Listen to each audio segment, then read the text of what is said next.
Welcome to my channel Indian history Mughal సామ్రాజ్యం Babur Humayun. Please subscribe, like and share my channel. ఉజ్బెకిస్తాన్లోని Samarkand రాజధానిగా మధ్య ఆసియాను పాలించిన తైమూర్ చక్రవర్తిని మొఘల్ వంశ మూలపురుషుడిగా పరిగణిస్తారు. ఇతడు వోల్గా నది నుంచి సింధు నది వరకు ఒక మహా సామ్రాజ్యాన్ని స్థాపించాడు.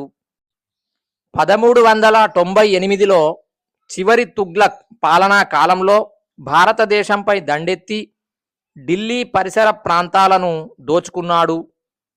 తైమూర్ తన చివరి రోజుల్లో సామ్రాజ్యాన్ని విభజించి వారసులకు పంచాడు.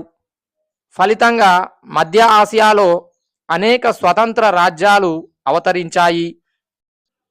వాటిలో సమర్కండ్ రాజ్యం, హీరత్ రాజ్యం, కాబూల్ రాజ్యం, ఫర్గానా రాజ్యం ముఖ్యమైనవి.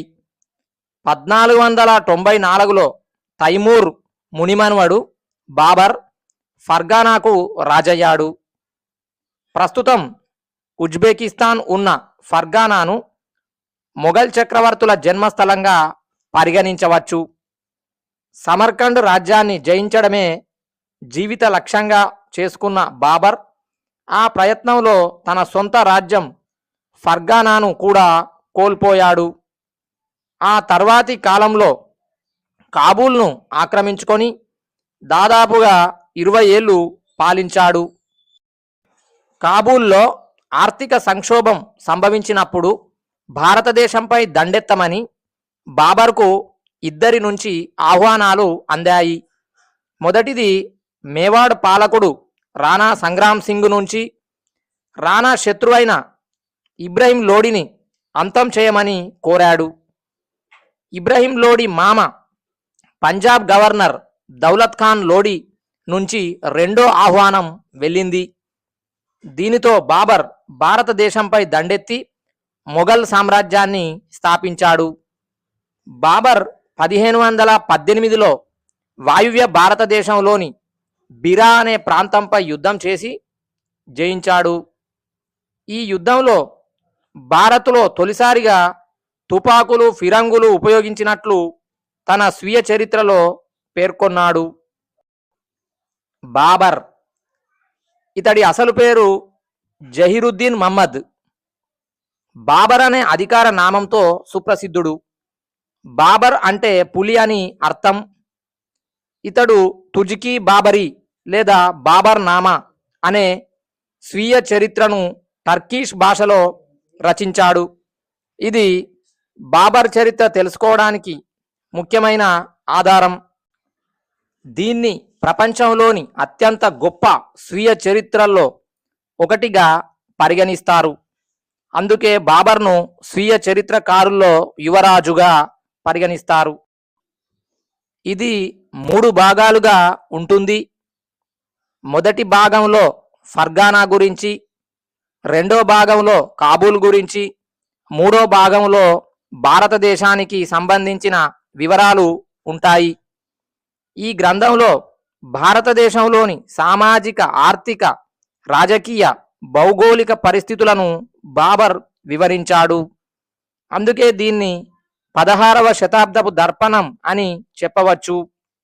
బాబర్ భారతదేశంపై దండెత్తే సమయానికి భారతదేశంలో 5 ముస్లిం రాజులు, లోడీలు, బహమనీలు, గుజరాత్ సుల్తాన్లు, మాల్వా సుల్తాన్లు, బెంగాల్ను పాలించే ఇలియాస్ షాహీ సుల్తాన్లు, 2 హిందూ రాజులు, సిసోడియా వంశస్థుడైన రాణా సంగ్రామ్ సింగ్, విజయనగర చక్రవర్తి శ్రీకృష్ణ దేవరాయలు పాలన కొనసాగిస్తున్నారని తెలియజేశాడు.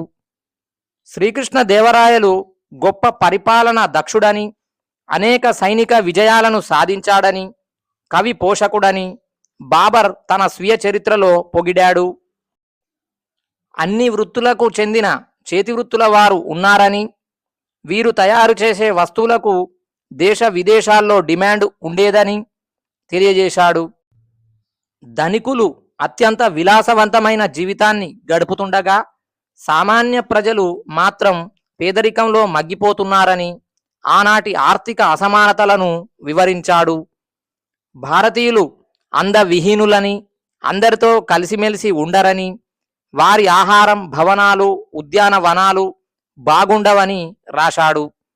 భారతీయులకు మూఢనమ్మకాలు ఉన్నాయని, ఆత్మ తిరిగి శరీరాన్ని పొందడం వల్ల పునర్జన్మ ఉంటుందని బలంగా నమ్మేవారని తెలియజేశాడు.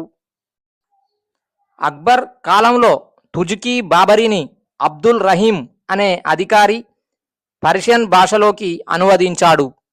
ఆ తర్వాత హెన్రీ బేవరిడ్జ్ అనే పండితురాలు దీన్ని ఇంగ్లీష్లోకి అనువదించారు. బాబర్ సాధించిన విజయాలు 1526 నుంచి 1530 వరకు బాబర్ భారతదేశంలో 4 యుద్ధాలు చేశాడు. అవి: మొదటి పానీపట్ యుద్ధం 1526. ఈ యుద్ధంలో ఇబ్రహీం లోడీని అంతం చేసి మొఘల్ సామ్రాజ్యాన్ని స్థాపించాడు. కన్వా యుద్ధం 1527. మేవాడ్ పాలకుడు సిసోడియా వంశస్థుడైన రాణా సంగ్రామ్ సింగ్ను ఓడించాడు. ఈ యుద్ధంలో బాబర్ జిహాద్ను ప్రకటించి విజయం సాధించాడు. చందేరి యుద్ధం 1528. చందేరి మధ్యప్రదేశ్ పాలకుడైన మేదిని రాయ్ను ఓడించాడు. గోగ్రా యుద్ధం 1529. యుద్ధంలో బెంగాల్ సుల్తాన్ నస్రత్ షాను ఓడించారు. అనంతరం 1530లో కాబూల్కి వెళ్తుండగా మార్గ మధ్యలో మరణించాడు. ఇతడి సమాధి కాబూల్లోని ఆరాంబాగ్లో ఉంది. హుమాయూన్. ఇతడి అసలు పేరు నాసిరుద్దీన్ మహమ్మద్. అధికార నామం హుమాయూన్, అంటే అదృష్టవంతుడు అని అర్థం. సోదరి గుల్బదన్ బేగం రాసిన హుమాయూన్ నామా ఇతడి చరిత్రకు ఆధారం. హుమాయూన్ తన రాజ్యాన్ని సోదరులకు పంచాడు. కామ్రాన్కు కాబూల్, కాందహార్, అస్కారీకి సంభాల్, హిందాల్కు అల్వార్ ప్రాంతాలను ఇచ్చాడు. ఒక సాంప్రదాయం ప్రకారం మేవాడ్ రాణి కర్ణావతి రాణా సంగ్రామ్ సింగ్ భార్య. స్నేహం కోరుతూ రాఖీ పంపగా హుమాయూన్ తిరస్కరించాడు. బెంగాల్, బీహార్ పాలకుడైన షేర్షా సూరితో 3 యుద్ధాలు చేశాడు. అవి: 1538లో చునార్ యుద్ధంలో షేర్షాను ఓడించి అతడి నుంచి కొంత డబ్బుని తీసుకొని వదిలిపెట్టాడు. 1539లో చౌసా యుద్ధంలో షేర్షా సూరి చేతిలో ఓటమి పాలై యుద్ధభూమి నుంచి తప్పించుకుపోయాడు. చివరగా 1540లో కనోజ్ లేదా బిల్గ్రామ్ యుద్ధంలో హుమాయూన్ అంతిమ ఓటమిని చవిచూశాడు. షేర్షా సూరి మొఘల్ రాజ్యాన్ని ఆక్రమించుకున్నాడు. దీంతో మొఘల్ పాలన తాత్కాలికంగా అంతమైంది.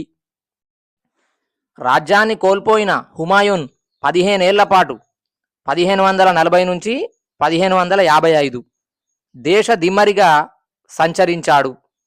అమర్కోట్ పాలకుడు రాణా ప్రసాద్ విరసాల హుమాయూన్కు ఆశ్రయం కల్పించాడు. 1542లో ఇతడి భార్య హమీదా బాను బేగం అమర్కోట్లో అక్బర్కు జన్మనిచ్చింది. కానీ ఆశ్రయం ఇచ్చిన రాజపుత్రులకు షేర్షా సూరి నుంచి ప్రమాదం పొంచి ఉందని గ్రహించిన హుమాయూన్ అమర్కోట్ను వీడి ఇరాన్కు వెళ్ళాడు. ఇరాన్ను పాలిస్తున్న సఫవీద్ వంశస్థుడైన షాతమస్ హుమాయూన్కు ఆశ్రయం కల్పించాడు. 1555లో ఇరాన్ చక్రవర్తి సైనిక సహకారంతో సర్హింద్ యుద్ధంలో షేర్షా వారసుడు సికిందర్ సూరిని ఓడించి తన రాజ్యాన్ని స్వాధీనం చేసుకున్నాడు. దీంతో 15 ఏళ్ల విరామం తర్వాత మొఘల్ పాలన మళ్లీ ప్రారంభమైంది. తనకు సైనిక సహకారం అందించిన షాతమస్కు కాందహార్ను అప్పగించాడు. 1556లో ఢిల్లీలోని షేర్ మండల్ ప్రమాదవశాత్తు గ్రంథాలయ మెట్ల నుంచి జారిపడి హుమాయూన్ మరణించాడు.